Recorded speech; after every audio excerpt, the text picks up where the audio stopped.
Mark Skaar on the Skaar Kaard on 103.7 The Fox.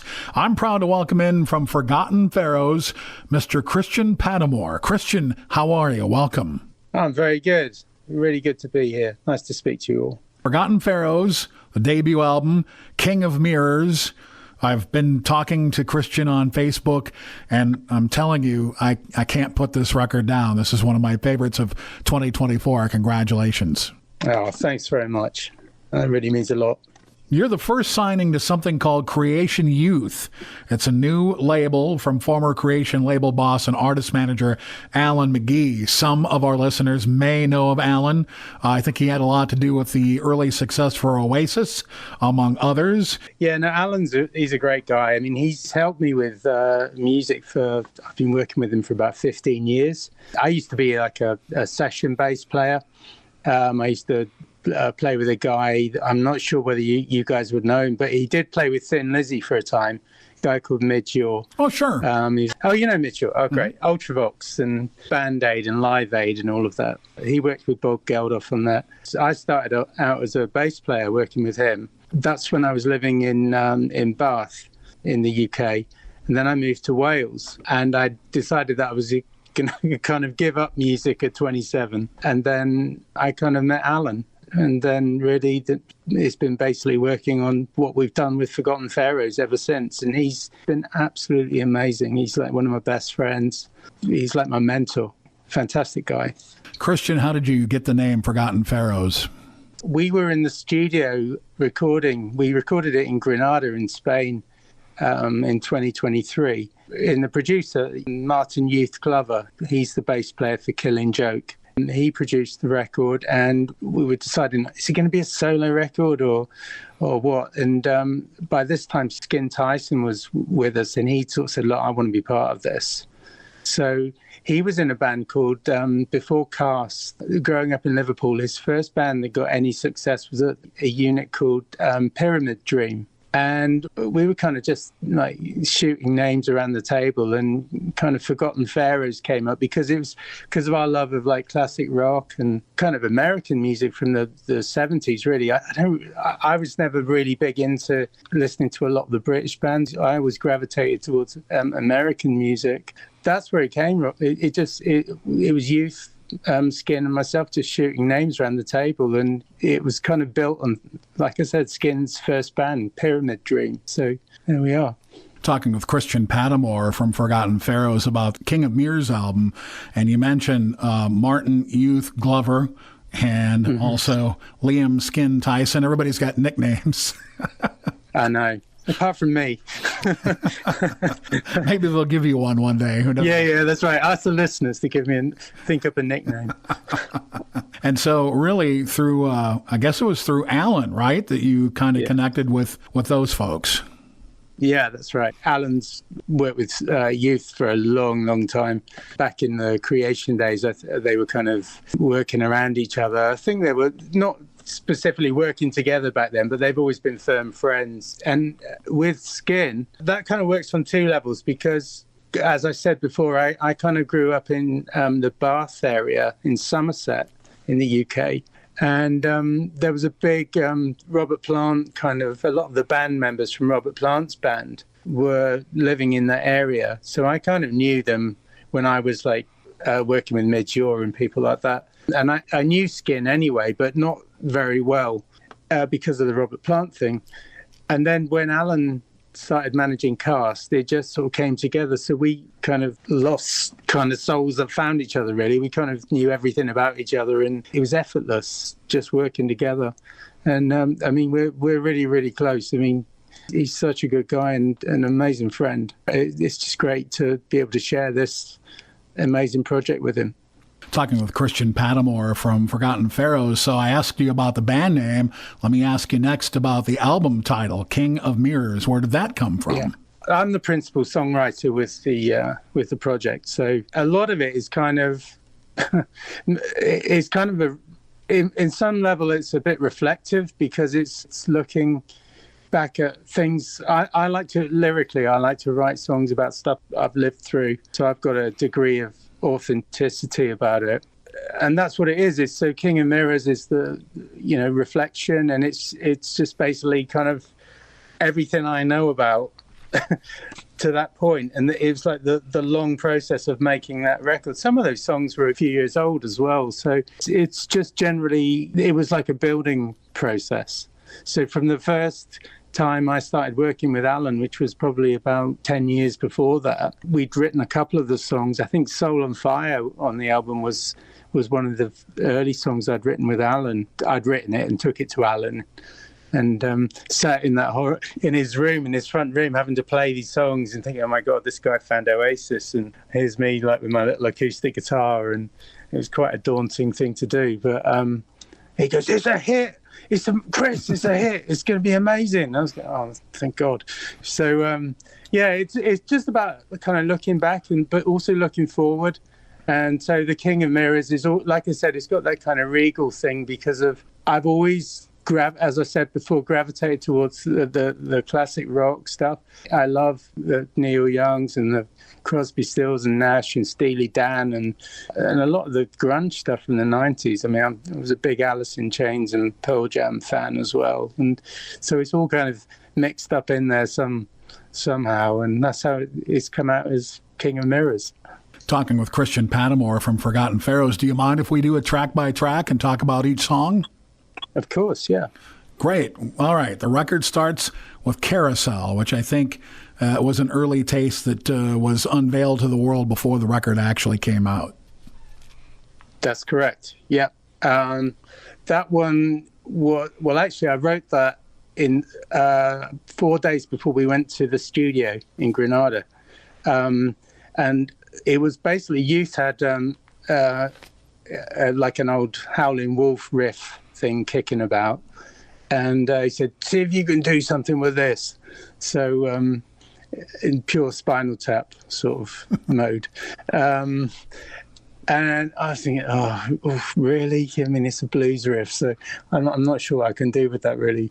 But my girlfriend said to me, you've got to try, you've got to show willing. I said, okay then. So anyway, 3 days before we went out there, I kind of wrote down these words, the words that you hear on the record. And what it was, that lyric is, I've had people say, is it about a war? Is it something about this? And what it's about is where I live in rural mid Wales, and I'm here now. I had to keep the wolf from the door. I had to work on a lavender farm up in the Welsh mountains. And I lost my driving license for about 6 months, and I had to ride my bike through everything the Welsh weather could throw at me, so wind, hail, over mountains, and it's about tenacity and just, I mean, when it says 10 years working in the trenches, that's what that's about. I mean, literally in the trenches. So I just wrote, like I said, from a place of truth. So that manifested itself that way. And like I said, 3 days before we went out there. So, and I'm really proud of that one. That's good. Christian, I have many favorites, the first of which is the next one, Life to Burn. I think the first time I heard that, I'm like, wow, that's really good. Oh, brilliant. I'm glad you said that. That's going to be our next single. That's coming out on the 9th of January. So that's one of my favorites too. And that one's quite an old one. That's about 6 years old, that one. And that's about just, again, it's kind of about the human condition, really, just keeping going and just trying to figure out where I am in my surroundings and, am I doing this for the right reasons and all of that sort of stuff, just the questioning thing. But also it's very, very, I mean, that one more than any of the other ones, that's me in my kind of Neil Young voice as well. But it just came out that way. It's a firm favorite of mine, that one, and I'm glad it's one of yours too.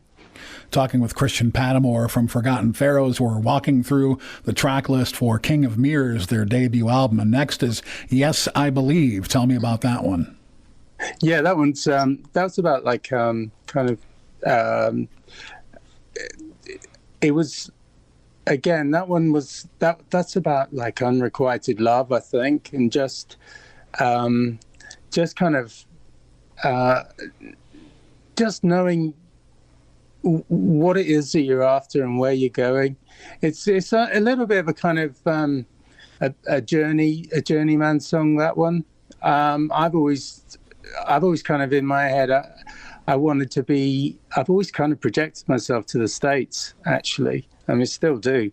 And it's about kind of heading westward, and trying to find the music. It sounds a bit corny and a bit cliche, but it really is about that. It's a very kind of intrinsic, deep song, that one. And it's one of my absolute favorites to play live. It always goes down extremely well, that one. I absolutely love it. Let's jump to Soul on Fire, another one of my favorites, and it's got, in my opinion, a little bit of a Latin flavor to it. Yeah, that's right. Again, that was one of the first ones I took to Alan McGee's house.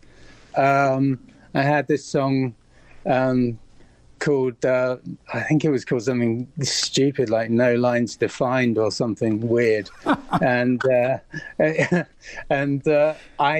I said, "Oh, what do you think of this?" And he goes, "I love it." And he goes, and Alan actually came up with the title. He goes, "Call it Soul on Fire." And I was thinking, okay, I kind of like that. That just sort of works, you know. And we kind of built it together, that one. And it's just about like kind of embracing life and, you know, just living for the moment. And it's a celebration song, that one. I love the bass playing on it and all the percussion and all that. That's fantastic. Well, the rhythm section were a Spanish rhythm section. They were absolutely incredible. The bass player is a girl called Indy Diaz. She's a resident Granada musician, and she's actually coming over to play. We're doing a small show in London in January, and she's flying over to play with us. So that's going to be amazing, because she's like the female James Jamerson. She's absolutely incredible. So next is another favorite. I just can't get this one out of my head right now, and it's Drive, and it's just like so many of the other songs, just full of hooks. Oh, thank you. Yeah, Drive was a moment when I wrote that. That's probably like 18 months ago I wrote that. I went up to London, and I was staying in Alan's house near the Tower Bridge, and he said, "Bring your acoustic up." And he had like various meetings and stuff, and I was just kind of knocking about with his chords, and it just came out, and it's a little bit, you know, it is a road movie. It's about moving, you know, just traveling. It's got that journeyman thing as well. I mean, the whole of King of Mirrors has got like a kind of searching element to it, which I'm sure you've probably picked up on. It is me trying to kind of, like I said, it's a summation of the 10 years of my life. So it's me kind of thinking, okay, well, I'm almost like starting over again. And Drive is a huge part of that. It's like, okay, I'm on this road. I'm traveling forward. I'm going to go wherever this music takes me. And I think there's no song illustrates that more so than Drive, I would say. All right, the next one, I have to confess, I had to go to your personal Facebook page to pronounce Bryn Your Heath. Ah, yeah. Well, okay. It's Bryn Heath. And that's another. Well, basically, that's Alan's house. He's got a house in near where I live in Wales, and so the place that I kind of brought these songs to, like Soul on Fire, I also took Bryn Heath to him when I wrote it, and it started off as an instrumental, and it just had that kind of funky little kind of cute acoustic riff. It's in I was using a partial capo, and I had it like on the 5th fret, for any guitar players out there. And I just came out with this like really weird sort of shattered tuning, which I kind of loved because it didn't sound like anybody else. And I'm always trying to keep within the remit of the songs that you think you know, as, you know, keeping it familiar, but also trying to be original and innovative as well. So I found this thing which I thought, oh, that's really got something. And as I said, it was instrumental, and McGee really loved it. And we released it a couple of years ago as an instrumental, and it got played on a few radio stations in the UK. And then I took it to Youth, and Youth goes, "You've got to write some lyrics for it." And I was thinking, God, I'm not sure I can sing and play that. But anyway, I wrote about where I live in Wales. So where I live in Wales is full of like ancient history, and Prince Llewellyn was kind of murdered in a cave up here. He was like one of the Welsh princes just behind me. And I thought, I'll put all of this in the lyric. And it's about, like with Carousel, it's about where I live and my surroundings, and harnessing that and just putting it into a lyric. And as I said, Bryn Heath is actually the hill behind Alan's house, just about 10 miles down the valley from here.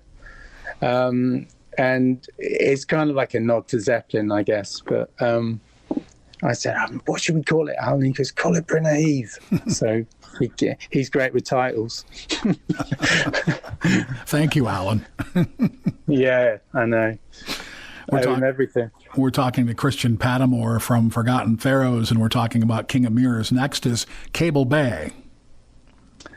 Okay, so Cable Bay is another like paean to Wales, really, because it's it was like an initiation. The first song I did with Youth was in 2022.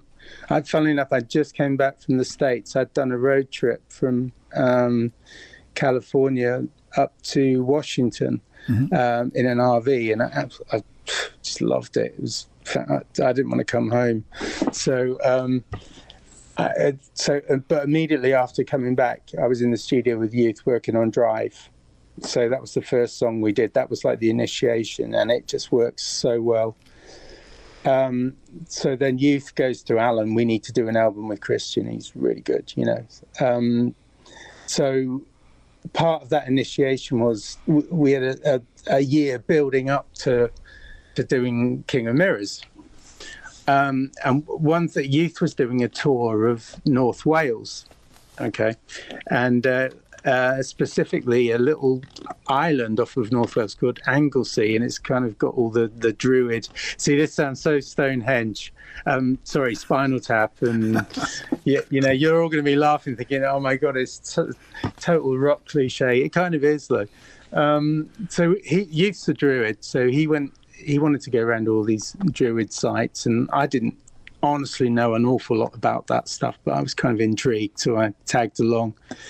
And Cable Bay is literally about that road trip that I did with Youth and a couple of other friends, playing gigs, and I was like supporting him, singing my songs, and he was doing some of his poetry, because he's a poet and an artist as well as a music producer. And it's about that whole experience, that time. Cable Bay is like an area up in Anglesey, and it's the Welsh hate it if you call it Cable Bay. There is a Welsh name, and unfortunately I don't even know what it is. Yeah, I mean, that's what it's about. So you never know where inspiration is going to find itself. That's right. Next is From the Heart. This is another one that's one of my absolute favorites on the record. Oh, great. Yeah, that one was another one. I started working with Skin. This was probably written, well, Cable Bay and From the Heart were written within a month of going to Granada to record. Yeah, that one, I was, I love soul music. So that one was a big kind of like a nod to that, really. It's about a girlfriend, and just someone that's really, really close to me. So it's a very, very simple lyric, but it's, I think the sentiment's in the song, but I love that song too. And our engineer, he kind of did, he put a lot into that song when we were recording it in Spain. He put all the kind of the 10cc kind of vocal washes that sort of like go through it, and just lovely classic touches, which I'm so proud of. That one's a big favorite of mine as well. Yeah, you mentioned the vocal work and the the big choruses and things that are all over the record. Just fantastic. Oh, thanks, Mark. We're talking with Christian Pattemore from Forgotten Pharaohs. We're going through the track list for King of Mirrors. Next is Chameleon. Yeah.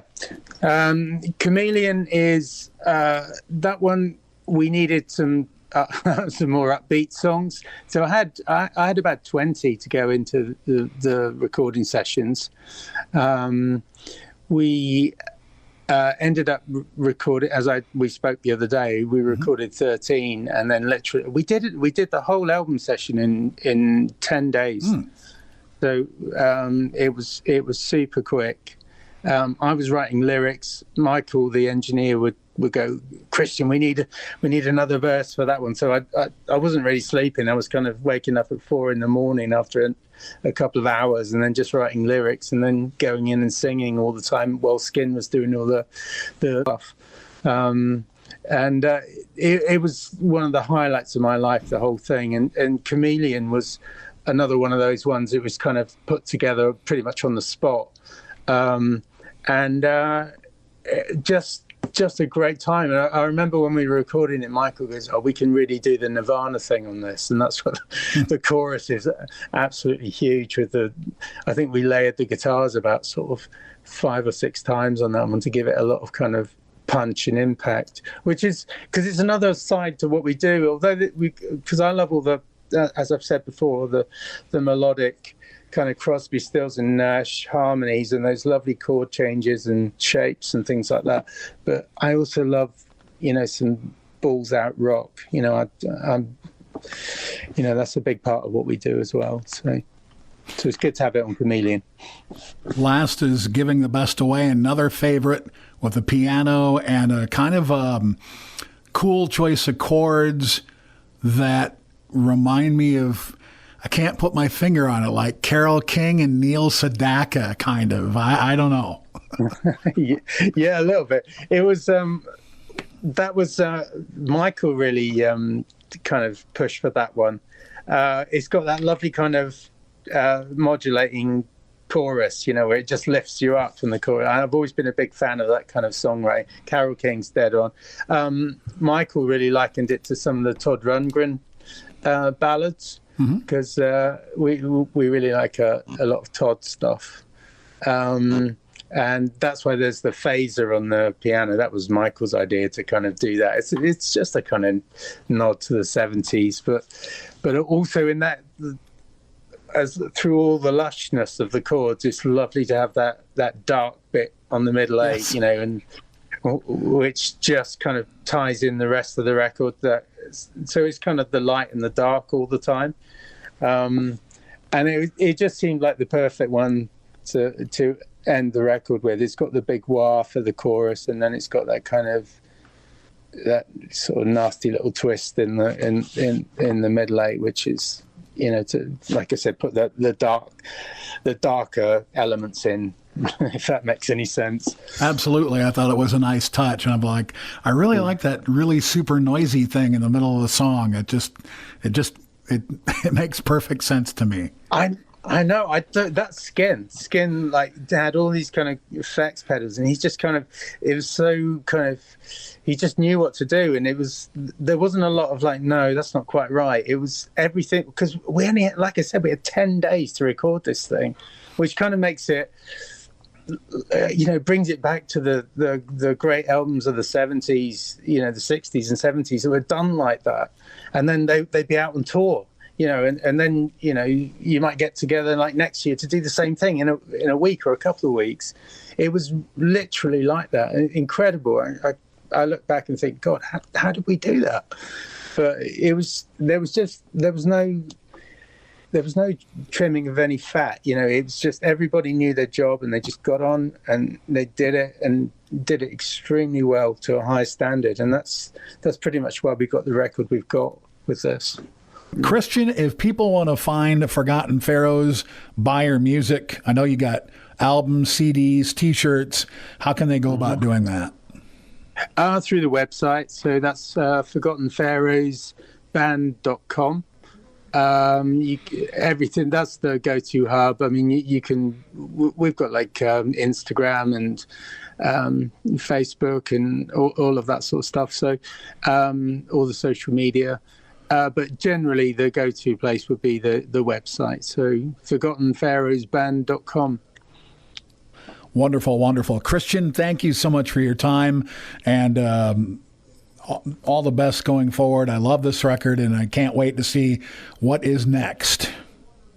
Thank you, Mark. It's been an absolute pleasure. For Christian Pattemore of Forgotten Pharaohs, I'm Mark Skaar on the Skaar Kaard on 103.7 The Fox.